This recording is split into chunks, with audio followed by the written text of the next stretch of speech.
Welcome back to सुबह सवेरे पाकिस्तान। और आजकल बच्चों के लिए बड़े मसाइल होते हैं, फिर पेरेंट्स के लिए भी मसाइल होते हैं। कुछ पेरेंट्स के ख्वाब होते हैं जो कि वो चाहते हैं कि वो बच्चों के ज़रिए पूरे कर सकें, अगर वो खुद नहीं कर सकें।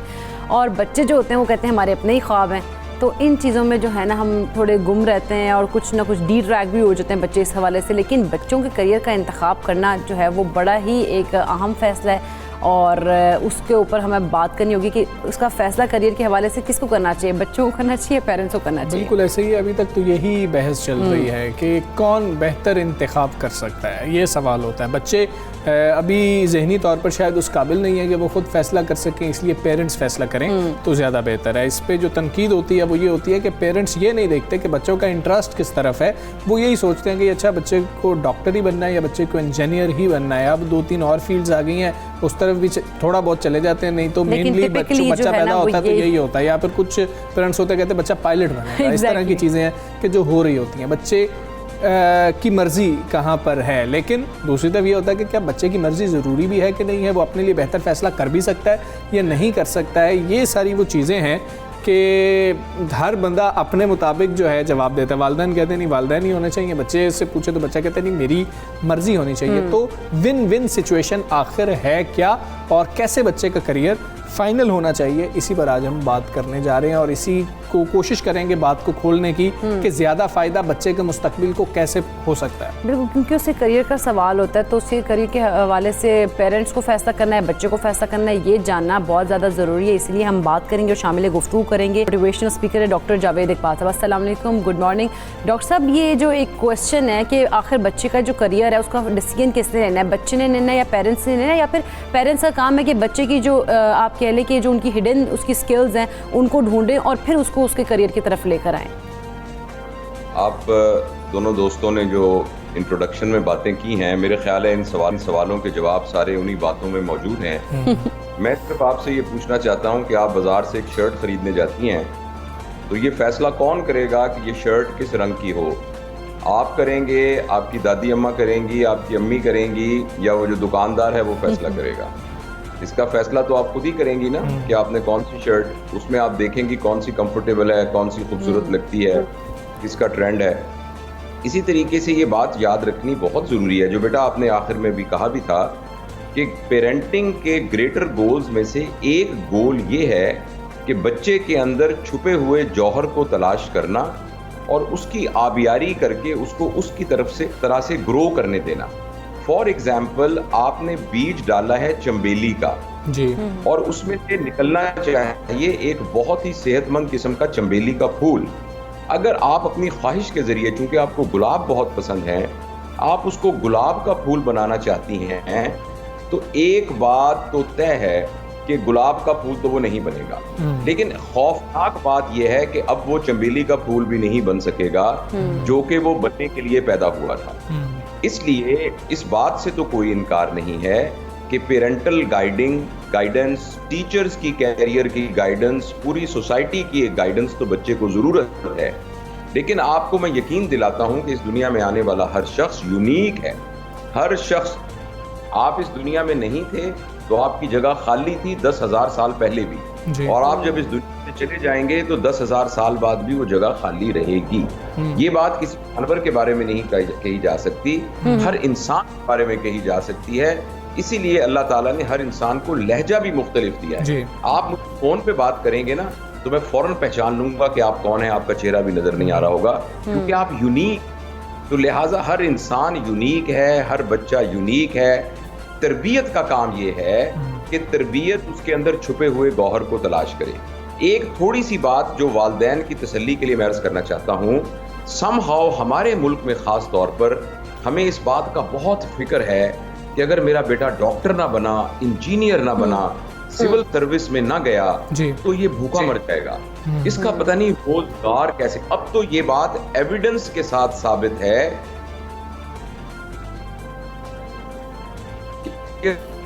रोजगार,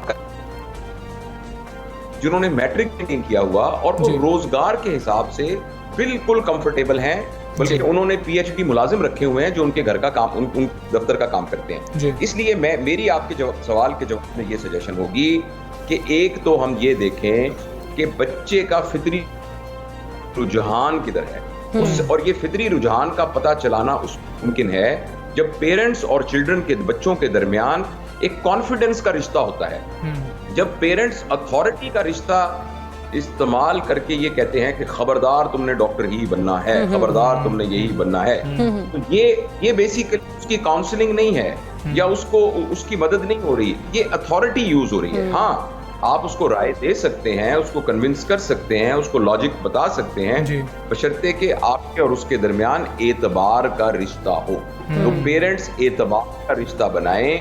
एतबार हमेशा लोग अपने दोस्तों से करते हैं, अपने बॉस के साथ नहीं करते। जो थानेदार के साथ कैदी जो है उसका एतबार का रिश्ता नहीं होता, दोस्तों का आपस में एतबार का रिश्ता होता है। तो पेरेंट्स का बच्चों के साथ जब एतबार का और दोस्ती का होगा फिर पेरेंट्स अपनी राय। ठीक है प्रोफेसर, मामला कुछ और भी है। अब ये करियर काउंसलिंग उस तरह से पाकिस्तान में हम देखते हैं कि हो ही नहीं पा रही होती है और पेरेंट्स का, मेजॉरिटी पेरेंट्स का ये प्रॉब्लम होता है जो फील्ड के साथ इतने लिंक्ड नहीं होते हैं, उनको पता नहीं होता कि नए वेंचर्स खुल चुके हैं, बच्चा इधर जाएगा तो बच्चा कामयाब हो सकता है। जब बच्चा घर में ये बात करता है तो किसी को बात समझ ही नहीं आ रही होती है, तो उस पर बेहतर फैसला नहीं हो पा रहा होता। फिर पेरेंट्स एक और कोशिश करते हैं, वो कोशिश ये करते हैं कि चलो इसके टीचर से बात कर लेते हैं कि उनको कुछ पता होगा। लेकिन अफसोस की बात है, अफसोस से ये कहना पड़ रहा है, ख़ासतौर पर पाकिस्तान में स्कूल्स के अंदर देख लिया जाए, ये आमतौर पर कहा जाता है, सब लोग कहते हैं, सोशल मीडिया पे आप भी देखते होंगे, जो कुछ नहीं बनता वो आखिर में उस्ताद बन जाता है। और ये सूरत हाल होती है कि अब कुछ नौकरी नहीं मिल पा रही होती है तो हम उस तरफ चले जाते हैं स्कूल्स के अंदर। फिर जब पेरेंट्स उनसे कंसल्ट करते हैं उनका भी विजन वैसा नहीं होता। ये मैं बड़े अफसोस से बात कर रहा हूँ, लेकिन तल्ख हकीकत है ये। तो फिर बच्चा फंस जाता है और बच्चे को तो क्योंकि कुछ पता ही नहीं होता है तो फिर बच्चा तो वही करता है कि जो पेरेंट्स और टीचर्स कह देते हैं। देखिए, मैं आपको ये बात एक दीवाने का ख्वाब ही लगेगी, मैं तो ज़ाती तौर पे ये समझता हूँ कि तालीम को रोज़गार के हुसूल का मेन ज़रिया बनाना ही हमारी सबसे बड़ी गलती है। तालीम का पर्पस हमारे जहन में यह है कि बच्चे को तालीम याफ्ता कर दो, कुछ ना हुआ तो कहीं क्लर्क तो लग ही जाएगा। इसको तालीम होगी तो BA FA किया होगा, किसी दफ्तर के अंदर कोई मुलाजिम असिस्टेंट लग जाएगा। देखिए, तालीम का मकसद CV को थिक करना नहीं है, तालीम का मकसद प्रोफाइल को बनाना नहीं है, तालीम का मकसद मुझे बनाना है, हमें बनाना है। तालीम और चीज़ है, रोजगार के हुसूल के लिए कुछ स्किल्स हासिल करना तालीम के एक कंपोनेंट में से एक कंपोनेंट होना चाहिए। दूसरी आप बात की है, मैं जरा थोड़ा सा मौजू को फैला के अर्ज करना चाहता हूँ कि वो वालिदैन जो ये कह रहे हैं तुम्हें डॉक्टर बनना चाहिए, तुम्हें इंजीनियर बनना चाहिए, तुम्हें CSS करना चाहिए, ये वो वालिदैन हैं जिनके नजदीक जिंदगी का जाविया निगाह वो था जो 40 साल पुराना था। हाँ जी। एक जमाने में जनरेशन गैप का मतलब होता था 30-40 साल का फर्क। अब इस बहुत स्पीड से जाते हुए जमाने में जनरेशन गैप का मतलब यह है कि आपका वो बच्चा जो 8वीं जमात में पढ़ता है उसमें और जो 4थी जमात में पढ़ता है, उन दोनों में जनरेशन गैप हो चुका है। अब जनरेशन पीरियड बहुत छोटा हो गया है। इस पीरियड में जिस तालीम के जरिए से हम अपने बच्चों का मुस्तकबिल बनाना चाहते हैं, बाई द टाइम 20 साल गुजरेंगे वो मुस्तकबिल बिल्कुल हमारे वहमो गुमान से भी अलग होगा। आज के बच्चों की तालीम अगले, अच्छा मैं आपको नहीं बता सकता कि अगले 30 साल में क्या होगा। वो इकबाल ने बताया था ना कि महवे हैरत हूं कि दुनिया क्या से क्या, आंख जो कुछ देखती है, आंख जो कुछ देखती है लब पे आ सकता नहीं, महवे हैरत हूं कि दुनिया क्या से क्या हो जाएगी। हमें कुछ नहीं पता 10 साल के बाद रोजगार का प्रॉब्लम किस तरह सॉल्व होगा और यहाँ के सोशल नीड्स क्या होंगी। इसलिए बहुत संजीदगी से बच्चों को उसी पिटे पिटाए आपने एक पाइप बना ली है, पाइप ये डॉक्टरी की पाइप है, अब आपने FSC का उसको कपड़े पहना के इस पाइप में से गुजारना है और गुजार के परली तरफ से निकाल के डॉक्टर बना देना है, चाहे इस गुजरने में वो बेचारा बिल्कुल डिस्पॉन्ड हो जाए।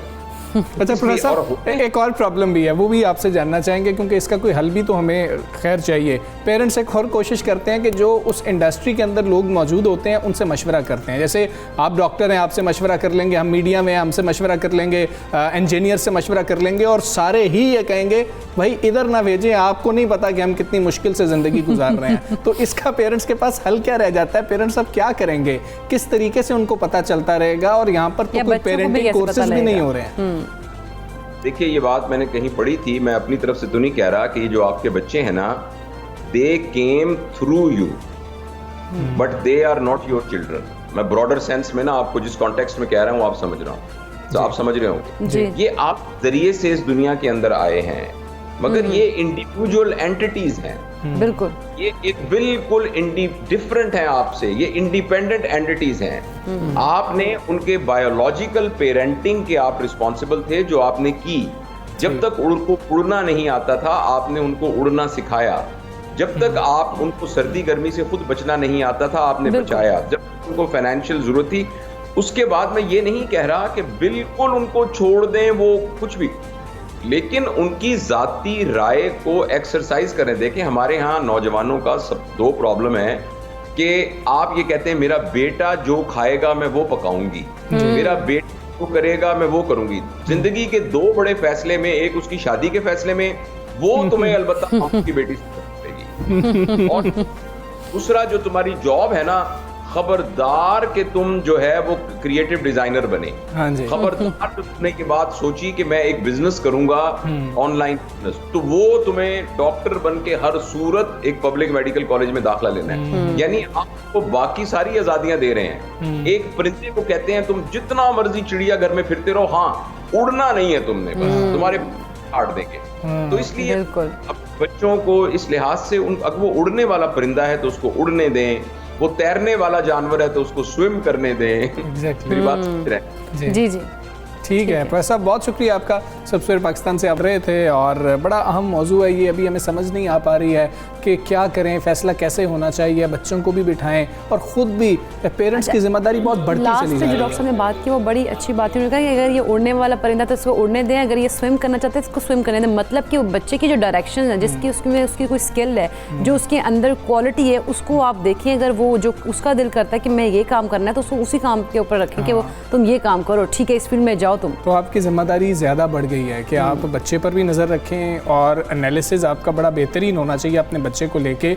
माँ बाप को सब कुछ पता होता है अपने बच्चे के बारे में, वो ये बच्चा इस सिचुएशन में क्या रिएक्ट करेगा, माँ बाप को ये भी पता होता है। तो माँ बाप इसको भी समझें कि ये मेरा बच्चा अगर शायद ये काम करेगा तो ये इसको ज़्यादा अच्छा लगेगा और ये खुश दिली से कर रहा होगा। तो फिर इन चीज़ों को थोड़ा सा आपने देखना है, बच्चों के साथ डिस्कस करके। खाने पीने के हवाले से उन्होंने कहा ना कि बच्चों के मर्जी के मुताबिक कहा जाता है कि जी जो ये कहेगा वो खिलाएंगे। तो फिर हम उनके उसके ऊपर भी बात कर रहे थे। उनके जो पेरेंट्स हैं ना, वो बच्चों की खुराक को लेके भी बहुत ज़्यादा होता है, उनकी सेहत को लेके कि जी फिजिकल जो पेरेंट्स है वो थोड़ा गुपलू हेल्दी नजर आना चाहिए, गुपलू सा हो तो सेहतमंद होगा। लेकिन इसके साथ साथ अगर बात करें जिस्मानी सेहत के साथ साथ दिमागी जो सेहत है आपकी, वो भी बहुत ज़्यादा ज़रूरी है। लेकिन वालिदैन ये भूल जाता है कि बच्चों की जहनी सेहत का ख्याल रखना कितना ज़्यादा इंपॉर्टेंट और कैसे रखना है, ये बड़ा मुश्किल एक चैलेंज अच्छा, हम सोचते हैं कि ये बस ठीक है, अगर ये खाएगा तो जिस्मानी तौर पर ये फ़ायदा होगा, ये पिएगा तो इससे ये फ़ायदा होगा। लेकिन बड़ी सोचने वाली बात है कि दिमागी सेहत, कौन सी डाइट है जिससे बच्चे की बेहतर हो रही होती है और क्या हम उसको फॉलो कर रहे हैं नहीं कर रहे हैं। हमें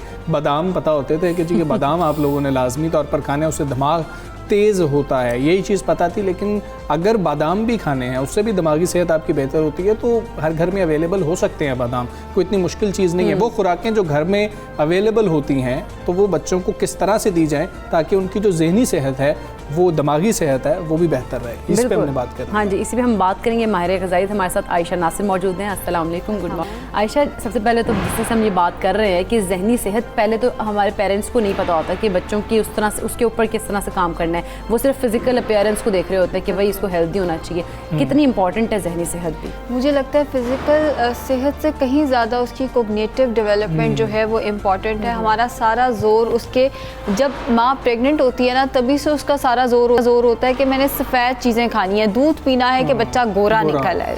तो सारा हमारा जो जोर होता है वो उसकी फ़िज़िकल अपीयरेंस पे होता है। बच्चे का दिमाग किन चीज़ों से तेज़ होना है, हम उस चीज़ के ऊपर बिल्कुल भी ध्यान नहीं देते। मेरे पास जब क्लाइंट्स आते हैं, ब्रेस्ट फीडिंग बच्चे के लिए बहुत ज़रूरी है। अगर आप करा सकते हो तो बच्चे को ज़रूर ब्रेस्ट फीड कराओ, वहीं से उसकी बुनियाद रख दी जाती है कॉग्निटिव एंड फिज़िकल डेवलपमेंट दोनों की। अब क्लाइंट्स की प्रायोरिटी होती है हमें रात को उठना ना पड़े, तो वहाँ पे हम बॉटल फीड का इस्तेमाल कर लें। पहले तो अपने आप को मेंटली प्रिपेयर करो कि आप जिस चीज़ के लिए बाहर जो दूसरे मुबालिक है वहाँ पे ये होता है वो बाकायदा प्लानिंग करके बच्चा करते हैं, अपने आप को मेंटली प्रिपेयर करके करते हैं। यहाँ पे बच्चा बस शादी हो गई तो 2 साल के अंदर अंदर हो जाना चाहिए, चाहे माँ बाप के पास टाइम है, माँ बाप ने चीज़ें मैनेज कर पाए हैं कि नहीं। अब होता ये है कि माएँ बच्चों को ब्रेस्ट फीडिंग से हटा के बॉटल फीड के ऊपर ले आती हैं, वहीं से ही आधे मसाइल जो है वो शुरू हो जाते हैं।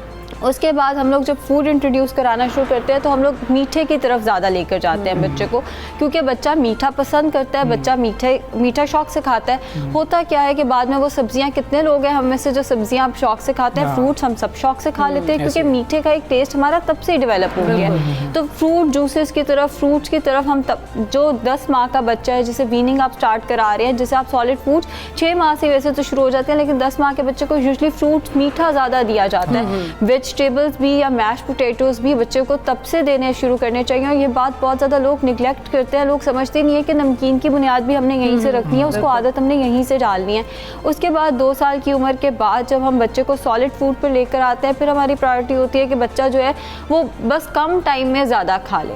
किसी तरह हम उसको कम टाइम में कस्टर्ड्स की फॉर्म में, सेवइयों की फॉर्म में हम उसको ज़्यादा खिला दें। वो मोटा देखने में वही कि गुपलू नज़र आना चाहिए, चाहे वो क्लास में बाकी सब बच्चों से बाद में पीछे रह जाए, चाहे वो भागता है तो उसको सांस चढ़ता है, चाहे वो फिजिकली उतना एक्टिव नहीं है, चाहे वो खेल में उतना एक्टिव नहीं है, या पढ़ाई में भी एक्टिव नहीं है, या बाकी एक क्लास को पूरी बात समझाई जा रही है, एक बच्चा पीछे रह जाता है, तो इट मीन्स कि कहीं ना कहीं चीज़ों की बुनियाद जो है वो गलत रखी गई है। आयरन इसमें बहुत ज़्यादा इंपॉर्टेंट रोल प्ले करता है, जिसका हम बिल्कुल ख्याल नहीं रखते, क्योंकि हमारा सारा जोर दूध की तरफ होता है कि दूध हमने पहले 2 साल में तो पिलाया, उसके बाद भी हमारा होता है बस दूध किसी तरह ये पी ले, ये किसी तरह रोटी खा ले। हमारा ध्यान आयरन की जो चीज़ें हैं जैसे खजूरें हो गई, इंजीर वगैरह हो गई, उसकी तरफ इतना नहीं जाता। आयरन फोर्टिफाइड मिल्क अब आ गए हैं मार्केट में, अगर हम वो देते हैं तो भी हमें ध्यान रखना चाहिए कि नेचुरल फूड का वो नेमुल बदल नहीं है। फिर बादाम या ओमेगा 3, जैसे आप बात कर रहे थे, बादाम बेसिकली ओमेगा 3 का बहुत अच्छा सोर्स है। ओमेगा 3 कॉग्निटिव डेवलपमेंट पे बहुत रोल प्ले करता है। अगर आपका बच्चा बोलना नहीं शुरू कर पा रहा किसी भी वजह से, वो 2 साल का हो गया, वो बोल नहीं सक रहा या वो चल नहीं सक रहा, बहुत सारे ऐसे केसेस होते हैं, बच्चा 2 साल का हो जाता है, वो वैसे तो घुपलू है लेकिन वो चल भी नहीं पा रहा और वो बोल भी नहीं पा रहा, तो बादाम, अखरोट, जितने हमारे पास नट्स आ जाते हैं। अब नट्स आपने एकदम बच्चे के मुंह में नहीं डाल देना, वो चोक कर सकता है, 1000 चीज़ें हो सकती है। नट आपने इतना सा ज़रा बच्चे को देना है कि बच्चे को उससे एलर्जी ना हो। आपने आहिस्ता आहिस्ता नट्स भी बच्चे को इंट्रोड्यूस कराने हैं। नट्स जो हैं वो मिल्क के साथ ब्लेंड करके भी दिए जा सकते हैं, लेकिन एक चीज़ मैं बता दूं कि जो बादाम और अखरोट हैं, जब आपका बच्चा सही से चबा के खाने लग जाए तो प्रेफर ये करें, हाँ चोकिंग नहीं होनी चाहिए, लेकिन प्रेफर ये करें कि बच्चे को बादाम, अखरोट, जितने हमारे नट्स हैं जैसे कैशू नट वगैरह जो हैं वो वैसे वो चबा के खाए। हम दूध में ब्लेंड करके जब देते हैं आधी ग़िज़ाइयत तो हम वहीं पे ज़ाया कर देते हैं। देखें बादाम से निकलता है रोगने बादाम, जो कि एक तेल है। जब आपने उसको ग्राइंडर में ग्राइंड किया, आधा तेल आपको नज़र भी नहीं आया, एक बादाम में कितना कोई तेल होगा, लेकिन वो तेल बच्चे के लिए बहुत इंपॉर्टेंट है, वो सारा लग गया ब्लेंडर के उस पर ब्लेड पे। अब हमें वो नज़र नहीं आ रहा, उसके साथ तो हम दूध ब्लेंड कर रहे हैं, सारा वहीं पे ज़ाया हो जाता है। तो आप कोशिश करें जो बच्चा चबा के खा सकता है आप उसको चबा के खाने पे दें, लेकिन जो बच्चा नहीं खा सकता चोकिंग के डर से, या उसने भी मतलब आपको डर है कि कहीं ये गले में ना फंसा ले, उसको फिर आप ब्लेंड करके लेकिन जब बच्चा थोड़ा सा बड़ा होना शुरू होता है, तकरीबन 2.5-3 साल के करीब हो जाता है, फिर हम कहते हैं जो हमने घर में पकाया हुआ है थोड़ा सा बच्चा भी उसी में से ही खा लेगा, और बच्चा थोड़ा सा एक ने वाला उससे ले लिया, एक उससे ले लिया, और बच्चे का पेट जो है वो भर गया, लेकिन पेट नहीं भरता, बच्चा खाने के दौरान ही इतना भाग फिर रहा होता है कि वो शायद वो सारा उसी वक्त हजम कर लेता है। तो ये क्या हमारी गलत प्रैक्टिस है? बच्चे के लिए कुछ अलहदा बनाना चाहिए? वैसे तो आइडियली बिल्कुल भी नहीं। मतलब अगर मेरे से अगर आप पूछे तो मेरे ख्याल में माँ बाप का सबसे बड़ा हमारे कल्चर में रह के गोल ये होना चाहिए कि बच्चा वो खाए जो घर में बनाए, लेकिन बैठ के खाए। मतलब बैठ के प्रॉपर 15 से 20 मिनट या आधा घंटा आपका होना चाहिए जिसमें कोई गैजेट नहीं चल रहा, जिसमें कोई टीवी भी नहीं चल रहा, मीडिया जो है वो डिस्कनेक्टेड है, और आप पूरी फैमिली बैठकर 15 से 20 मिनट कम से कम अपने खाने को दे रहे हैं। जिन माओं को देखिए, हम प्रैक्टिकली बात करते हैं कि जिन माओं को अलहदा बच्चों के लिए बनाना पड़ता है वो भी प्रैक्टिकल नहीं है। लेकिन आजकल का दौर, जैसे कि अभी डॉक्टर साहब ने भी बात की, अब तो 2 बच्चों में ही जनरेशन गैप आ जाता है। आजकल के बच्चे रोटी चावल नहीं खाते, ये हमने भी देखा है। हम भी ये देखते हैं कि बच्चों को अब नाश्ते में भी पैनकेक्स चाहिए, क्रेप्स चाहिए। जो पुराने हमें तो अंडा पराठा देते थे तो हम तो उस पर खुश हो जाते थे, और जिस दिन बड़ी ट्रीट चाहिए होती थी, भाई बिस्किट खा लिए। लेकिन फिर आप ये कर सकते हैं, आप थोड़ी सी क्रिएटिविटी लाएं। वही बात कि जहाँ आपके 4 बच्चे हैं, 2 पैदा कर लिए, लेकिन 2 पे आप टाइम इन्वेस्ट करें। आजकल के बच्चे टाइम मांगते हैं। आपकी सबसे बड़ी इन्वेस्टमेंट जो उन पे है वो पैसे से कहीं ज़्यादा आपका टाइम है। आप सैंडविचेस बना के बच्चों को दे सकते हैं, नाश्ते में पैनकेक्स दे सकते हैं। हाँ, अगर आपका बच्चा रोज़ के खाने से बोर हो जाता है तो आप उसको एज अ ट्रीट हफ्ते में 2 दफ़ा कुछ डिफरेंट बना के दे दें, लेकिन प्रायोरिटी आपकी ये होनी चाहिए बच्चा वो खाए जो घर में बना है। बहुत शुक्रिया शाह, आप आई सबसे पाकिस्तान का हिस्सा बनी। बच्चों का आपने एक अहम चीज़ याद रखनी है कि नाश्ता कभी भी बच्चों का स्किप नहीं होना चाहिए, चाहे आपके पास टाइम है या नहीं है, बच्चे के पास टाइम है स्कूल से भी लेट हो रहा हो, जो भी हो रहा है उसका नाश्ता ज़रूर होना चाहिए। हम एक ब्रेक लेते हैं, ब्रेक के बाद वापस आते हैं।